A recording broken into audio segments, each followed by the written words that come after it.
The room hums the way a beehive hums just before it bursts into flight, low, syrupy, nervous. Fairy lights drip from the rafters. Champagne breath mingles with barbecue smoke. 42 friends and a few people I merely tolerate crowd the backyard, poised to shout surprise at the woman who believes tonight is a pre-gala party in her honor. I'm the doting husband, the good soldier, balancing another tray of bacon-wrapped scallops like nothing in the world could topple my grin. Claire's parents flew in from Tucson, my law partners ditched closing arguments to be here. Even her boss lurks near the patio heaters, nursing a diet soda and acting like he owns the zip code. None of them realize that in exactly 7 minutes and 38 seconds the big screen bolted above the pool will ignite with images they can never unsee. I clink my spoon against a glass. Chatter softens, eyes latch onto me like Velcro. Friends, family, I begin, letting a practiced quiver slip into my voice. Tonight we celebrate transparency. The word lands wholesome, almost corporate. Claire beams, arm looped through mine. She has no idea I cloned her entire work laptop 10 nights ago while she snored beside me, blissfully tired from another late client dinner. A string quartet eases into Can't Help Falling in Love, the same tune we first danced to when we eloped in Vegas 11 years ago. Nostalgia is chloroform for suspicion, she drinks it in. I raise my glass higher. To the woman who teaches me every day that success tastes sweeter when shared. Claire blushes. Camera phones flash. She loves a lens more than oxygen. And to the power, I add, of seeing things exactly as they are. On cue, my sister, hiding at the breaker panel, kills the patio lights. Gasps flutter. For a heartbeat, the only glow comes from smartphone screens and the moon rippling across the pool. Then the television blazes to life. First frame, black and white security footage, timestamp. Hotel hallway. Door 816. Claire strides in, laughing, brushing hair from her eyes, while a man I'll name later ushers her inside. Door clicks shut. Fade to black. Someone behind me whispers, "Is that?" Oh yes. It is exactly what you think. I freeze the video there. Claire mid-giggle, heel half off, guilty joy captured in every pixel. The image hangs like a portrait of an alternate universe. Silence swells until it feels carnivorous. We'll return to that moment, I tell the crowd, voice smooth as courtroom marble, but first, let me explain how we got here. So we rewind 6 months to the first tingle of doubt, the night that unfamiliar cologne clung to her scarf and I blamed an Uber driver. To the Gmail password she forgot to change, the hotel reward points that never appeared on our joint card. To me, supposedly oblivious, planting digital breadcrumbs while performing the role of village idiot. You deserve every covert step, each humiliating clue that sharpened into tonight's grand detonation. Because law school taught me a verdict is worthless without evidence, and evidence is worthless without a story the jury can't forget. So pull up a chair, keep your flutes upright, and buckle in. When I press play again, no one in this garden, least of all Claire, will see the world through rose-tinted glasses. And me? I'll walk out of here free. But freedom, like all good things, has a cost, and you're about to watch the receipt print line by line. 6 months before the party, a certain Tuesday felt different. Tuesdays are normally forgettable, but this one bit me. That morning Claire dashed out in a brand new navy suit, waved, and swore she'd have dinner with Marcy from accounting. The gardenia perfume she left behind carried a bitter male note, cedar, spice. I stood by the laundry basket, turning her scarf in my hands. I told myself the smell came from a taxi air freshener, yet those tiny hairs on my neck rose and whispered, "Look closer." I opened her old Gmail. The password, C at PRIC0RN Queen, hadn't changed since college. We'd made it up together. I expected Pinterest boards or smoothie recipes. Instead, I found a stack of hotel confirmations, all billed to a Mr. Gavin Hale. The dates matched nights when Claire was supposedly snoring beside me. Before panic could swallow me whole, I grabbed a flash drive, saved every receipt and PDF, and hid them inside a folder called Tax Docs 2025. A week later, Claire left for a 3-day summit in Denver. Rushing for her 4 a.m. Uber, she forgot her work laptop on the kitchen counter, open, online, practically begging me to peek. Still in slippers, I launched a disk cloning app a tech-savvy friend once showed me, and by sunrise I owned a perfect copy of her professional life. I wiped fingerprints, set the laptop exactly as I'd found it, and texted, "Missing you already." She replied with heart emojis and a photo of airport carpet. On screen we looked flawless, like wax figures of a couple in love, enough to lock my jaw. That evening I sealed myself in my home office and opened the fresh disk image. Buried among client decks was a folder labeled Training _vids. One click and a vertical phone video filled the monitor. Claire stepping into a hotel suite, laughing, tossing her purse on a king-size bed, hugging Gavin tight. I could almost smell that cedar spice cologne through the screen. They chatted about KPIs, but their eyes promised the meeting would slide off the agenda fast. I slammed the laptop so hard the bowl of chocolate chip pancake batter jumped. My pulse hammered while maple syrup dripped on the counter, marking time. Instead of drowning in anger, I reached for a yellow legal pad and built a plan. First, gather evidence quietly and methodically. Second, firewall the money, new account, talk to CPAs. Third, stage a public reveal loud enough to kill spin. Fourth, prepare an exit, lawyers, logistics, therapy. Over the next weeks, I ran tiny tests. I sent fake dentist appointments to our shared calendar. Claire accepted them, then forgot, proving she never checked it. One day, I dabbed that same cedar cologne on my own scarf. She noticed nothing and even said I smelled great. When she was at another client dinner, I texted, "Need anything from the store?" The read receipt flashed green instantly. Her reply came an hour later, "All good, love you." Even though the Uber log showed her at the Hilton since 9:12 p.m., each lie became another brick in my quiet case. Yet every morning I still made her coffee exactly how she liked it. 2 pumps of vanilla, almond milk, 180 degrees Fahrenheit. Pretending kept her careless. The point of no return arrived when she sent a triumphant office selfie. My fingers almost typed, "You look beautiful," but I erased it and wrote, "Ready for tonight's dinner?" She answered with 3 exclamation marks and a confetti gif. That's when I knew. The reveal had to smash her stage to pieces. A private talk would let her rewrite the story. A public blow would force the truth out. I stared at the kitchen calendar and circled March 14th, the same day she planned to launch her charity gala. Beneath the date, I scribbled one word, tiny but in red Sharpie, showtime. That evening she called from Denver, sugary tired, saying she missed our bed. I told her I couldn't sleep without her. Ironically true. All night I rehearsed the party in my head. Table positions, screen angles, faces freezing on the first frame. 42 guests. One flip of a switch, the perfect story already doomed to explode. The little hairs on my neck lay flat. They knew something Claire did not. Her fairy tale was spinning faster and faster, seconds from tearing itself apart. The night Claire's flight touched down from Denver, I lay on the couch and pretended to sleep while she unpacked. She bustled around the kitchen, humming that soda jingle her agency had just sold, unaware that the solid ground under her life was already cracking. Once she settled beside me with a glass of Pinot and Netflix on low volume, I mumbled that I had a migraine. She kissed my forehead, pressed play on some laugh-track sitcom, and let the canned chuckles lull her into drowsy comfort. 20 minutes later her breathing evened out. I slipped the cloned solid-state drive into my jacket and eased the front door shut behind me. Mason lived in a loft across town that smelled of burnt espresso and humming electronics. We'd shared an apartment in law school before he dropped the bar exam for digital forensics, deciding binary was more honest than people. His workstation looked like NASA on a budget tower PC with tempered glass walls, liquid cooling tubes glowing blue, 3 ultra-wide monitors stacked into a curved cockpit. We slotted Claire's drive into a write blocker, and hex code scrolled like the Matrix. Mason swigged his sludge coffee and asked only one question. "You sure you want the truth raw?" I nodded. He drilled through directories until a bloated PowerPoint folder gave way to a hidden one labeled Phoenix.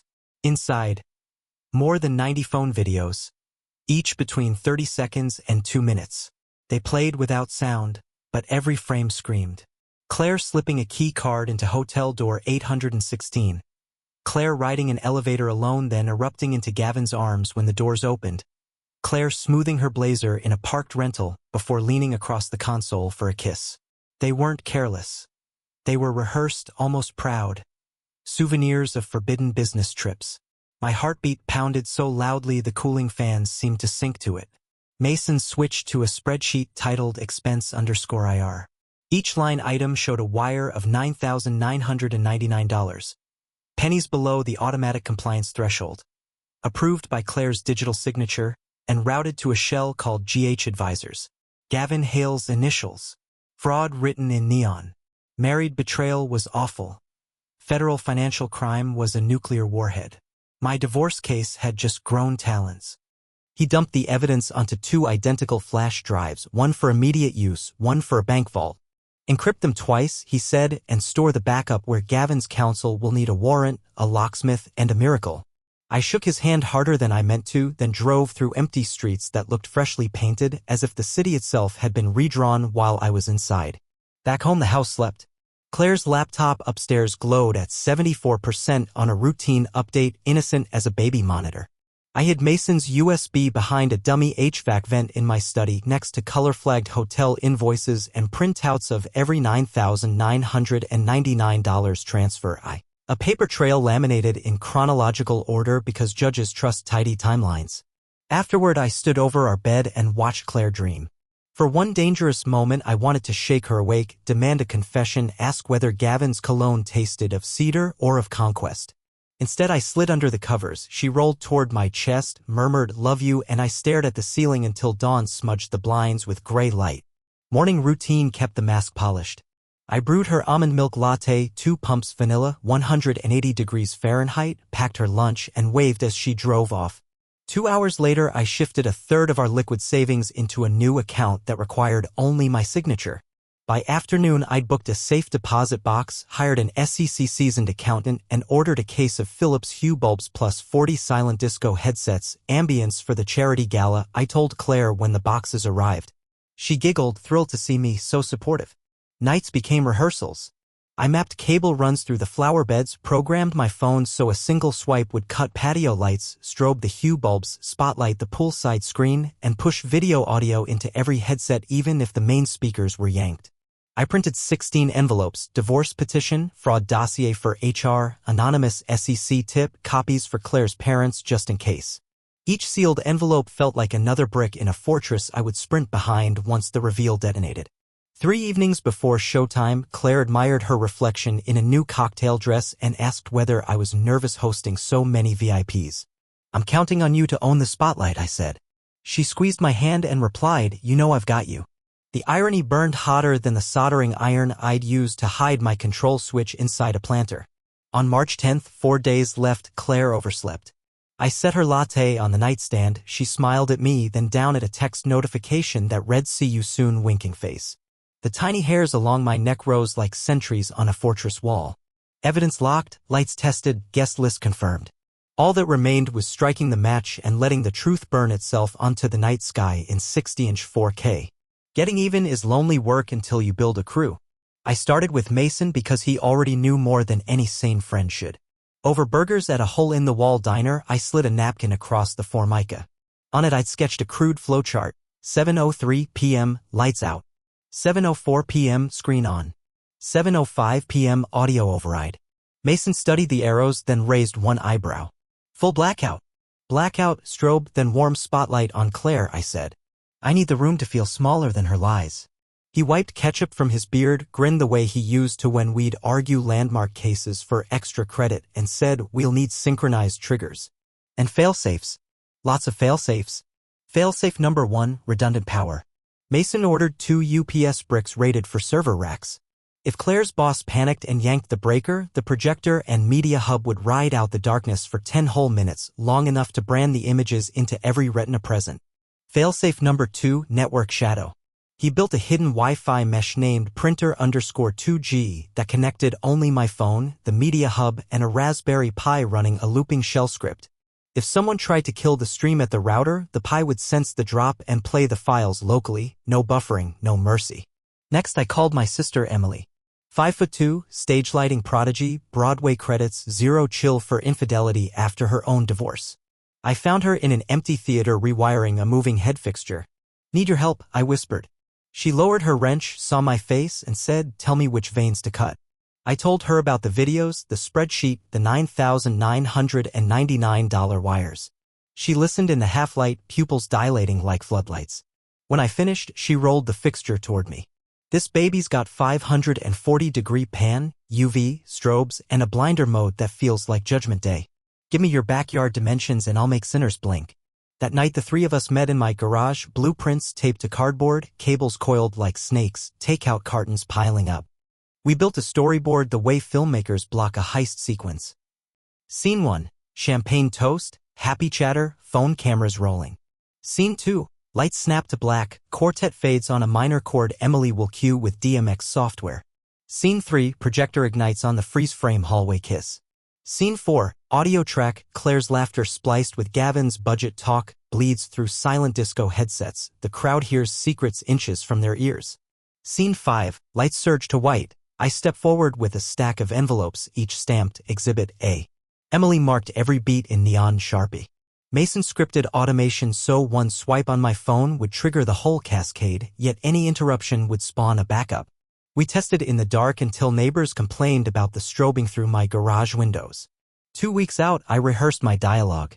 Mason sat on a folding chair pretending to be Claire's mother, clutching a throw pillow like a fainting clutch. Emily played Gavin, slicking her hair back with stage gel. When the hallway kiss frame froze, I practiced the calm prosecutor's voice. Transparency, ladies and gentlemen, is more than a slogan. It's a mirror.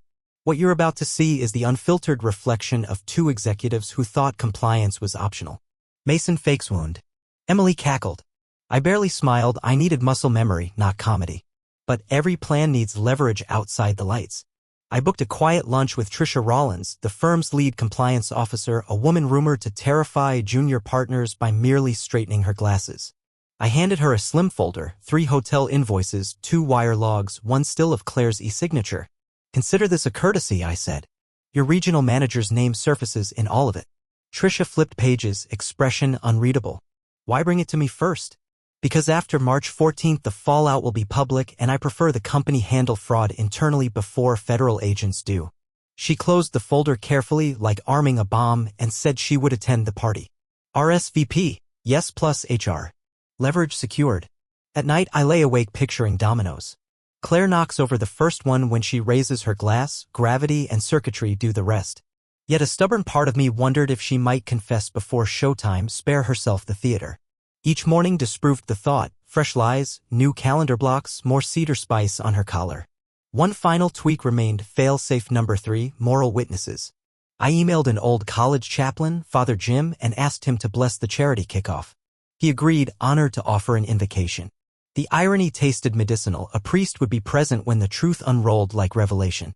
On March 12th, 48 hours to 0 hour, we ran the full dress rehearsal at midnight. Backyard lights died, the projector flared, audio poured into our test headsets so crisp I could hear Claire whisper, "No one will ever know," before the next clip started. Emily hit the blinder and the whole yard flashed white. When the sequence ended, Mason checked the UPS timers. 9 minutes 31 seconds. Plenty. I powered everything down, locked the garage, and finally exhaled. The crew was in place, the trap wired 3 layers deep. All that remained was to smile through Claire's last lie, lift my champagne, and let gravity work. The secret to a flawless trap is making your target feel utterly safe. So for 3 straight weeks I became the kind of husband that Instagram husbands study for certification. I left post-it hearts on Claire's steering wheel, ordered bouquets just because, and booked her a spa afternoon the instant she sighed about tight shoulders. She glowed under the attention, mistaking strategy for romance. Every compliment I fed her was another pillow under a falling body, cushioning the impact I knew was coming. Claire's charity dream, a literacy program for underfunded schools, gave me perfect cover. She'd pitched it for years but never found a sponsor. I called our banker and arranged a line of credit in my name only, then surprised her with a crisp proposal kit, venue, catering, silent auction software, all prepaid. Claire stared at the packet like it was the Holy Grail. I told her the kickoff soiree would be a small thank you to everyone who's cheered you on and suggested our backyard to keep costs down. She melted, threw her arms around my neck, and whispered that I was the best thing that had ever happened to her. I held her close so she couldn't see my eyes harden over her shoulder. That night she announced the party on social media, tagging Gavin, her boss Eric, and crucially Gavin's wife, Roxanne. "Can't wait to celebrate with all of you," she wrote, triple heart emoji. I watched the likes pile up and felt the fuse shorten by a centimeter. While Claire ping-ponged between dress fittings and caterer calls, I ran silent logistics. I met with my divorce lawyer in a cafe 2 suburbs away, signing papers beneath a newspaper while a kid's soccer team squealed outside. I shifted another chunk of savings into a trust my father had set up years ago, untouchable without my fingerprint and a notarized affidavit. My banker asked if everything was okay. Estate planning, I said, smiling the way you smile at TSA when they rummage your suitcase. Home life became a highlight reel of affectionate deception. Mornings, I brought Claire coffee and complimented her hair. Lunchtime, I texted supportive memes. Evenings, I listened to rehearsal speeches about her literacy mission. Every time she mentioned Gavin's mentorship, I nodded so earnestly she never noticed my jaw clench. At bedtime, I massaged lavender oil into her calves, my fingertips tracing the very skin that had brushed against hotel sheets I'd seen on video. Some part of me hoped my touch felt unfamiliar, that guilt might leak through her pores, but she sighed contentedly and drifted off, dreaming of podiums and applause. The guest list swelled to 48. Claire's parents booked flights from Tucson, her boss RSVP'd +1. Roxanne replied with a gif of confetti and a note that she'd been dying to meet the famous Claire in person. Each confirmation was another steel bracket on a gallows Claire herself had designed. She never questioned my insistence on a professional AV setup. We'll livestream the toast for out-of-state donors, I said, or the arrival of locking cases labeled lighting control, fragile. When a courier rolled a flight case as big as a coffin into the garage, Claire peeked inside, saw only neatly coiled cables, and declared that she loved a man who thinks of every detail. Every Saturday afternoon I staged tiny rehearsals while Claire shopped for centerpieces. I tested blackout sequences, timed the projector's warm-up, balanced audio in the silent disco headsets so Claire's laughter in 360-degree stereo felt like it was crawling along your spine. Twice the neighbor's dog barked at the sudden bursts of white light spilling over the fence. I tossed treats through the slats and kept tweaking. Yet the sharper my plan grew, the softer I acted. I posted a gushy photo of us to Facebook, her head on my shoulder, sunset behind us, captioned, "Couldn't ask for a better partner in crime." My college buddies spammed flame emojis. Claire replied under each one, #LuckyGirl. I liked her comments, then exported another set of forensic screen grabs to a secure cloud folder labeled pet vaccination records. 5 days before the party, we met Gavin and Roxanne for brunch. Roxanne chatted about Pilates, Gavin bragged about Q1 numbers. Claire beamed between them, hand on my knee, oblivious to the minefield under the tablecloth. When the waiter snapped our picture, I grinned so wide my cheeks ached. Later that photo would hover on slide 3, right before the first hotel hallway clip, contrast at its cruelest. The night before 0 hour, Claire rehearsed her thank you toast in front of the bathroom mirror. She practiced pausing for applause, practiced looking humbly surprised. I stood in the doorway, toothbrush foaming, nodding approval. She blew a kiss to her reflection, turned to me, and whispered, "Tomorrow is going to be magical." I spat mint into the sink, wiped my mouth, and said, "Tomorrow will be unforgettable." Only one of us understood how true that was.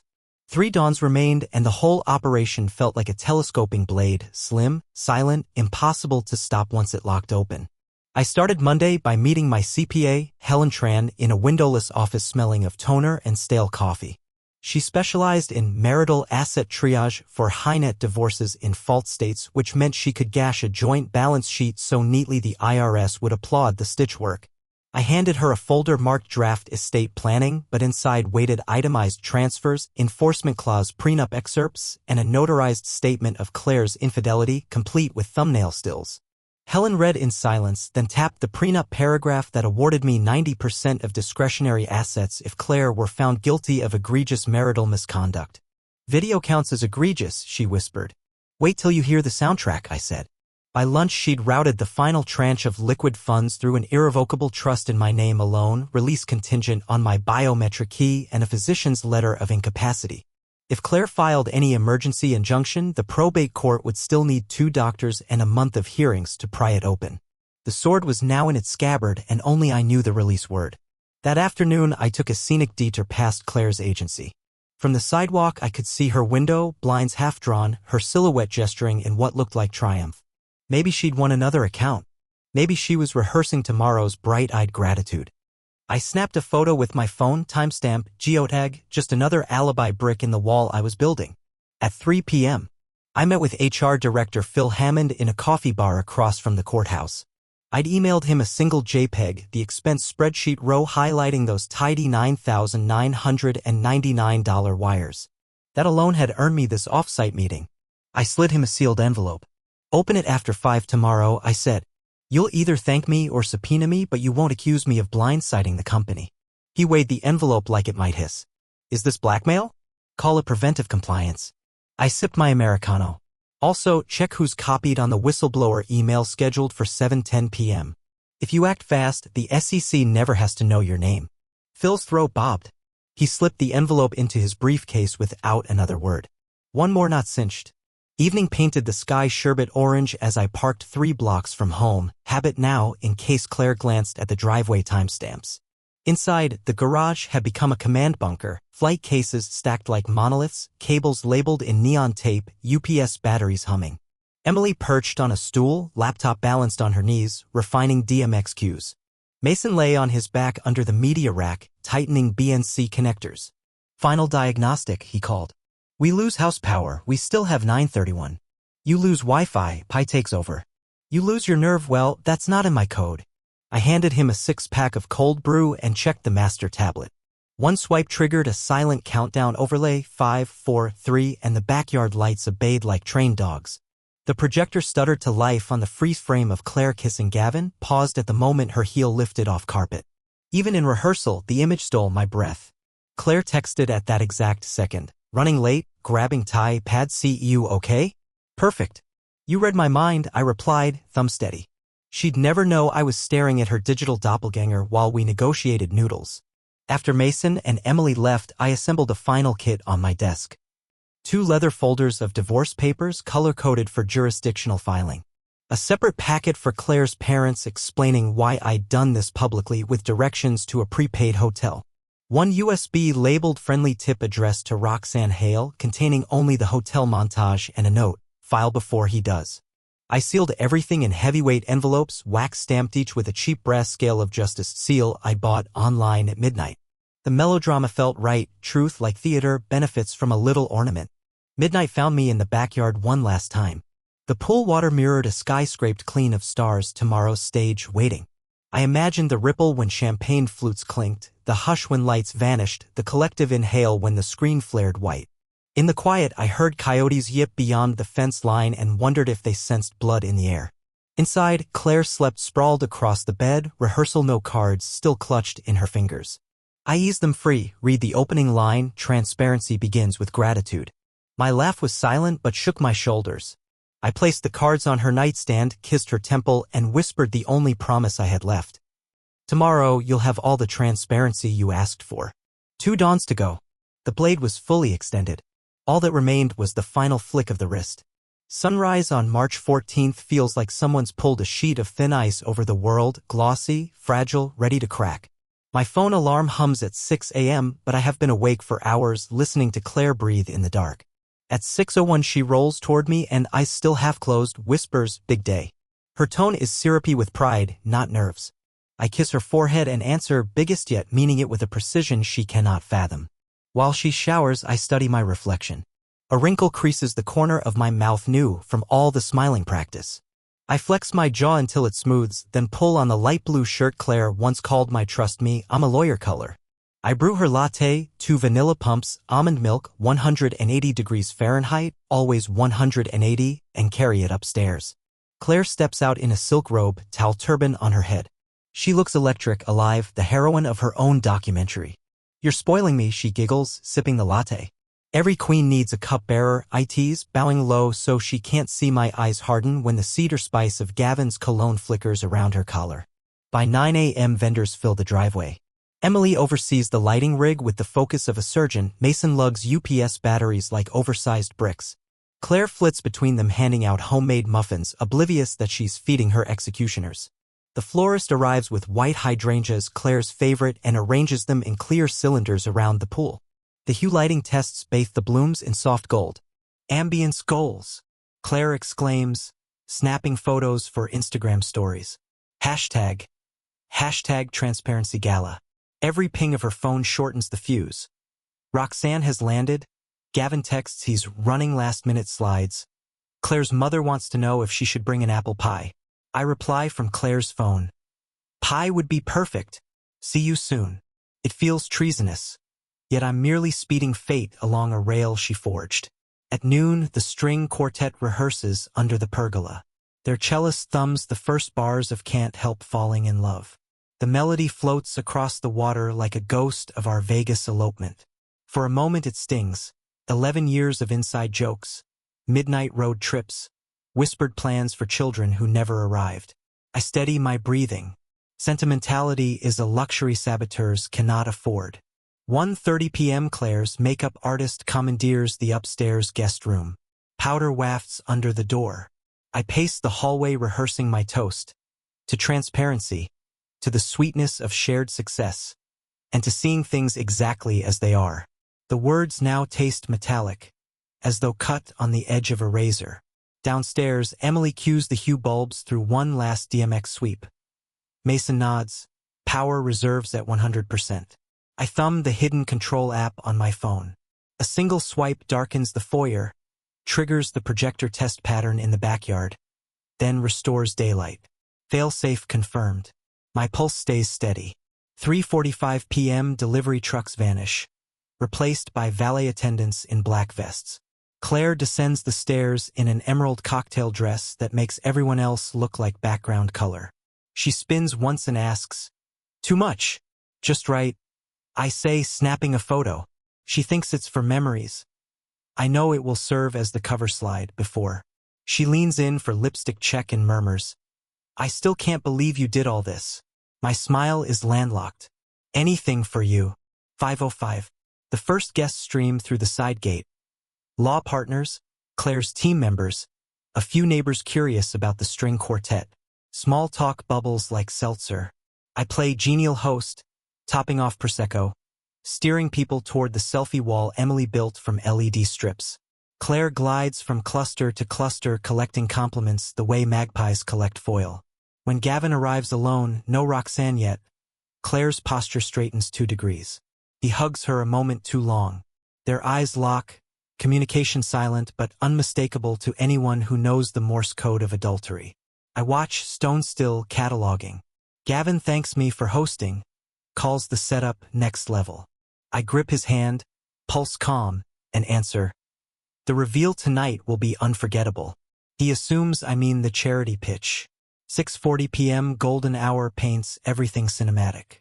Emily dims path lights so the soft glow kisses every guest's cheek. Mason hands me a cold bottle of water, his signal that all circuits are armed. Claire taps her glass with a cocktail fork. 5 minutes, she chirps. The quartet modulates into a gentle prelude. 48 guests cluster around the pool, their reflections quivering in the water like premonitions. Claire slips her arm through mine. Her pulse flutters against my sleeve. "Ready?" she whispers. "Born ready," I say. Across the yard, Emily meets my gaze and nods. Mason thumbs a countdown on his tablet. 00:30, 00:29. Claire lifts her champagne flute. I lift mine. The little hairs on my neck stand salute. To transparency, I mouth, as the backyard prepares to go black. The champagne flute is still cooling my fingers when Emily kills the patio lights. Darkness falls so suddenly it feels thick, almost tactile. A ripple of startled laughter schemes the crowd, then hushes. 48 silhouettes hover against the starlight, outlines trembling on the surface of the pool. Somewhere a hydrangea vase tips, glass clinks, and the scent of white blooms mingles with chlorine. 1 Mississippi. The quartet fades mid-measure, strings hanging like an interrupted sentence, just as the projector hums alive. A rectangle of white ignites the night air mist. Dust motes dance like fireflies in a searchlight. On screen, a hotel hallway, security camera grayscale, timestamp crisp in the corner. Door 816. Claire's unmistakable profile glides into view. Head tipped back with a laugh only I could once decode. A collective inhale rasps through the garden. 2 Mississippi. Gavin Hale steps into frame, tie already loosened.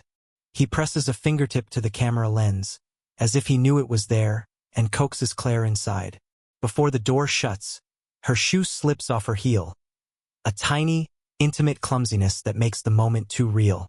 The picture freezes mid-giggle, the audio track looping that single note of laughter into an echo chamber inside every silent disco headset. 48 guests each hear Claire's joy whispered directly into the canals of their ears. 48 heads twitch, unsure whether to remove the harmless-looking headphones or let the scene explain itself. 3 Mississippi. A strobe snaps once, twice, bathing faces in white flashes. I catch snapshots. Claire's mother's hand flying to her mouth. My law partner blinking as if to verify he isn't hallucinating. Gavin stiffening, eyes wide, a statue of panic. Claire herself recoils half a step, eyes saucer-wide. She turns to me, lips forming "What is this?" But the second clip answers for her before she can speak. Now the camera is inside a parking garage. Gavin leans over the hood of a rental sedan, signing a clipboard while Claire watches, amusement playing at the corner of her mouth. He tucks the clipboard away, and she rewards him with a quick kiss. Efficient, practiced, before they climb in. The audio overlay stitches Gavin's voice from a different clip. KPIs, quarterly bonus, nobody needs to know. His consonants click like coins on marble. A hush, sharp as a vacuum, sucks the oxygen from the party. Somewhere behind the screen, the pool filter groans. Otherwise, silence reigns. I can see guests trying to compute. Party prank? Marketing real? But the third vignette crushes doubt. Hotel suite selfie video. Claire holding her phone in front of a mirror. Gavin in the background balancing a room service tray. She grins at the lens. Whisper laughs. Client meeting finished early. Gavin answers, off camera. Early is our specialty. Her cheeks flush. The image jostles and the clip ends. Every set of headphones amplifies the breathy humor, now sinister in its familiarity. The lights remain low, but the screen brightens to a full mosaic. 6 thumbnails cycling through dates, cities, timestamps like airport departures. Baltimore, Chicago, Atlanta, Denver. Claire and Gavin appear, vanish, reappear. Always the same choreography of stolen time. The mosaic slows, locks on a high-resolution still of their interlaced hands atop a contract folder stamped confidential. Gasps finally give way to words. Oh my God. Someone mutters near the hydrangeas. Is that Claire? Gavin's married. Another voice hisses. Claire's father sways. Her mother grabs his coat sleeve. Roxanne Hale chooses that moment to arrive through the side gate, valet ticket still in hand. She halts mid-step, mouth parted, sees her husband's face 5 feet tall. The valet, sensing disaster, reverses like a man tracking bears. No one moves to stop the footage. Mason's shadow at the media rack guarantees they couldn't if they tried. Claire staggers forward, headset slipping. "Turn it off!" she screams. But the microphone Emily planted in the landscaping feeds her plea into every earpiece, doubling its rawness. Her own voice loops with Gavin's jokes in an accidental duet. The fourth clip rolls short, brutal. A static shot of a company expense form. $9,999 reimbursed to GH advisors. Claire's digital signature glows blue, cursor blinking. The camera zooms, frame by frame, each line item stamped approved. Numbers multiply across the screen like a virus. 36 rows of identical payments, the spreadsheet scrolling until guests flinch from the sheer monotony of deceit. Claire wheels on me, cheeks streaked bronze where foundation meets sweat. "Nathan, what are you doing?" I keep my toast posture, flute poised, face serene, defense table calm. "Showing everyone the metrics," I answer. My voice, routed through the headset feed, arrives an inch inside every ear in perfect surround. Heads swivel from Claire to me as though watching a tennis volley. The final segment begins. A freeze frame of our brunch photo from 5 days ago. Claire, Gavin, Roxanne, me, all smiling under a patio umbrella. The caption blooms beneath it in courtroom font. Context matters. Fade to white. Silence. Then the patio lights surge to warm amber, hydrangeas glowing like paper lanterns. The quartet, still seated, looks frozen. Their cellist's bow hovers mid-air. Emily's blinder fades. Mason's UPS still hums. The backup clock ticking away unseen seconds of reserved power. I lower my glass. Claire backs up 2 steps as if I've drawn a weapon. "What have you done?" she asks, voice cracking. I inhale the jasmine-cool evening and answer with utter steadiness. Open the floor for questions. I sweep my hand toward the guests. All eyes. Claire's parents, Gavin's wife, my partners, her team. Pin her like spotlights. 50 heartbeats thunder in shared silence. The night itself seems to hold its breath, waiting for the first domino to fall. Tomorrow's fallout will be savage. Tonight's truth is simply undeniable. Claire's lips move, but the first word dies in her throat. The projector image behind her still shows the brunch photo. For smiling accomplices, now a cautionary mural. Hydrangeas sway in the hush, petals fluttering into the pool like surrender flags. Nobody breathes until Roxanne Hale steps forward, stilettos clicking on flagstone. Explain, Roxanne says one word, not a request. Gavin stammers her name, reaches out, but she slaps his hand away so hard the headset on his ears skitters into the grass. A collective wince ripples through the crowd. Claire's mother utters a small, broken Claire but her father grips his wife's elbow, all color drained from his face. I set my flute on the catering tray, wipe condensation from my palm, and pull the navy folder marked dissolution from beneath the podium. 2 more folders, compliance and personal effects, wait inside the leather satchel at my feet. The wait feels righteous. First order of business, I announce, voice steady through headset feed. Claire Donovan, you've been served. I hand the divorce packet across the gap between us. Claire's fingers twitch but do not close. The papers teeter, then drop with a slap that echoes off the stucco walls. Gasps multiply. She finally finds breath. Nathan, please, not here, yet even she can tell the plea is thin as tissue. HR Director Phil Hammond steps out from the knot of agency staff. He has already opened the envelope I'd given him yesterday. His face looks as if someone replaced his blood with heavy cream. Ms. Donovan, he croaks, by company policy, I'm placing you and Mr. Hale on immediate administrative leave pending investigation. He nods to 2 junior HR reps who begin collecting badges like bouncers confiscating fake IDs. Gavin pivots toward me, eyes wild. You set us up. No, I reply. You set yourselves up. I just built better lighting. The projector flips to a final slide, the scrolling expense sheet, totals ballooning red across the screen. Mason kills the audio feed so only the whir of electronics underscores the math of fraud. Roxanne marches to the podium, high heels punctuating every step. From my satchel, I withdraw the personal effects envelope bearing her name.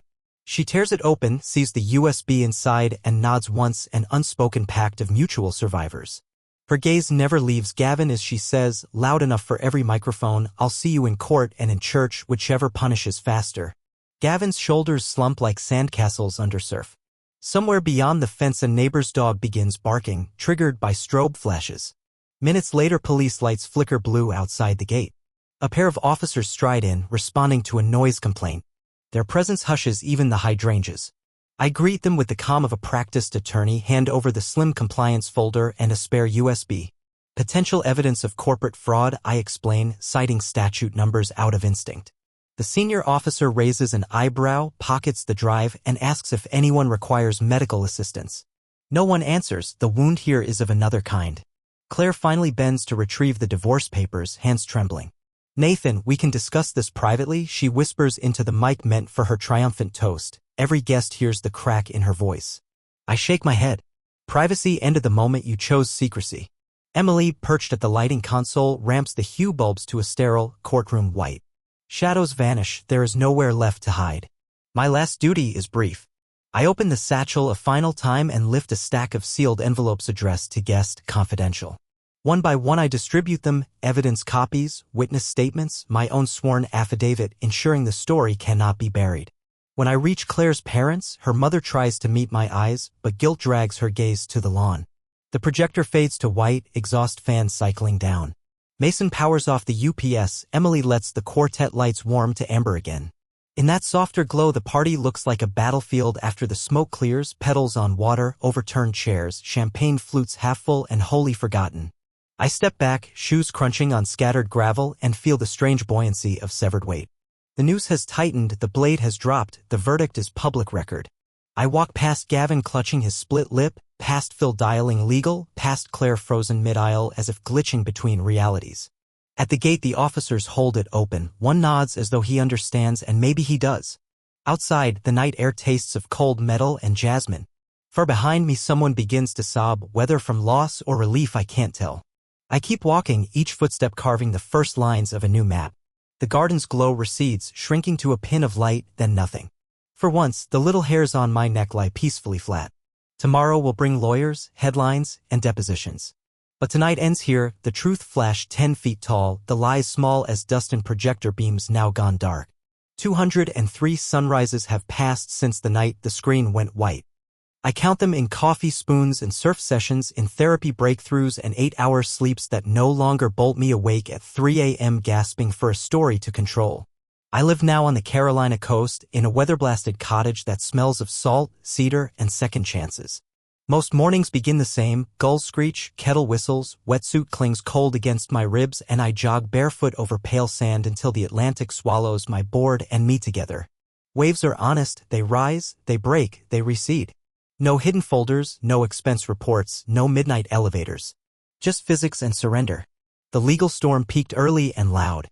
Claire tried to file an emergency injunction to seal the video evidence. The judge, after one private viewing, denied it with prejudice. Our prenup invoked the egregious misconduct clause exactly as Helen predicted, transferring 90% of liquid assets into the trust. Corporate auditors marched through Claire's agency like surgeons with clipboards. Gavin resigned, Claire was terminated, and the SEC's inquiry quieted only after the board agreed to a record compliance overhaul. Roxanne filed for divorce the following week. She mailed me a handwritten thank you card on stationery that smelled faintly of eucalyptus. Your courage saved me years I might have wasted. I tucked it between my passport pages, a reminder that truth can cede collateral grace. Healing moves slower than litigation. For the first month I woke each dawn hearing Claire's looped laughter, the soundtrack I'd weaponized. A therapist named Marisol taught me a trick: visualize the moment after the laugh, let the hallway door click shut, let the audio run out of tape. Endings, she said, lose power when you watch them finish. So I watched, night after night, until the scene dulled like sanded glass. Eventually the hallway became just pixels and the laughter bled into the ocean's hiss outside my window. The cottage needed work, so I learned to patch drywall, replace a garbage disposal, stain a deck the color of burnt sugar. Fixing what is easier than fixing trust. Lumber doesn't gaslight you. Still, each completed task stitched something inside me. On Fridays I volunteer at the local literacy nonprofit, Claire's abandoned passion, now mine. Kids with sun-bleached hair sit cross-legged in a converted Airstream while I read the Phantom Tollbooth aloud, giving every pun an over-the-top voice. They laugh where they're supposed to. No secret microphones, no compile-time betrayals, just laughter doing its simplest job. Some evenings I kayak out past the breakers and let the tide pull me south until the pier lights blur. One night in late July, I met Leah there, a marine biologist with mismatched paddle gloves and a laugh that doesn't echo anyone else's. We've had coffee, a sunset picnic, and exactly one kiss, gentle as a bookmark slid between pages. She knows I'm rebuilding foundations. She's patient, the way scientists are when waiting for plankton to bloom. If I could speak to the man who clutched a champagne flute at the edge of apocalypse, I'd tell him 3 things. First, vengeance can be precise, but freedom is wide. Don't confuse the weapon with the horizon.